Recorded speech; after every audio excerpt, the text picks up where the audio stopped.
Phone call తో మీ బంగారాన్ని విడిపించి ప్రెజెంట్ మార్కెట్ రేట్ కే కొని బ్యాలెన్స్ అమౌంట్ ని క్యాష్ గా లేకపోతే సమానమైన బంగారాన్ని మీకిస్తుంది అక్షయ గోల్డ్ హబ్. అంతరిక్ష రంగంలో చరిత్ర సృష్టించేందుకు ఎలాన్ మస్క్ నేతృత్వంలోని స్పేస్ ఎక్స్ సంస్థ సిద్ధమవుతుంది. ఇప్పటి వరకు అంగారక గ్రహం వైపు దృష్టి సారించిన స్పేస్ ఎక్స్ ఇకపై చంద్రునిపై సెల్ఫ్ గ్రోయింగ్ సిటీని నిర్మించేందుకు ప్రయోగాలు చేయనుందని మస్క్ తెలిపారు. మరో 10 ఏళ్లలోపు చంద్రునిపై ఈ నగరాన్ని నిర్మించడమే తమ తక్షణ లక్ష్యమని ప్రకటించారు. అంతరిక్ష రంగంలో సంచలనాలు సృష్టిస్తున్న స్పేస్ ఎక్స్ సంస్థ మరో అద్భుతాన్ని సాధించేందుకు వేగంగా అడుగులు వేస్తోంది. ఈ మేరకు ఆ సంస్థ అధినేత ఎలాన్ మస్క్ తాజాగా కీలక వ్యాఖ్యలు చేశారు.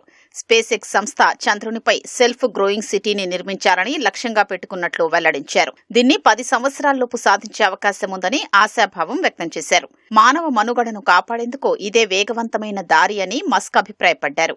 2027 మార్చి నాటికి చంద్రునిపైకి మానవరహిత నౌకను ల్యాండ్ చేయాలని స్పేస్ ఎక్స్ లక్ష్యంగా పెట్టుకుందన్నారు. గతంలో 2026 నాటికి మార్స్ మిషన్ చేపడతామని చెప్పిన మస్క్ ఇప్పుడు దాన్ని మరో 5 నుంచి 7 ఏళ్లకు పొడిగించారు.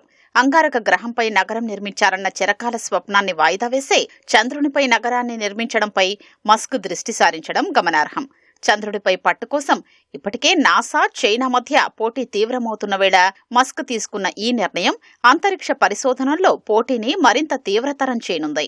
ఒకవైపు అంతరిక్ష ప్రయోగాలు చేస్తూనే మరోవైపు కృత్రిమ మేధ రంగంలోనూ మస్క్ వేగంగా పావులు కదుపుతున్నారు. XAI సంస్థని స్పేస్ ఎక్స్ లో విలీనం చేసినట్లు ఇటీవల మస్క్ ప్రకటించారు. ఫలితంగా అంతరిక్షంలో డేటా సెంటర్ల ఏర్పాటుకు మస్క్ వేగంగా అడుగులు వేస్తున్నారు.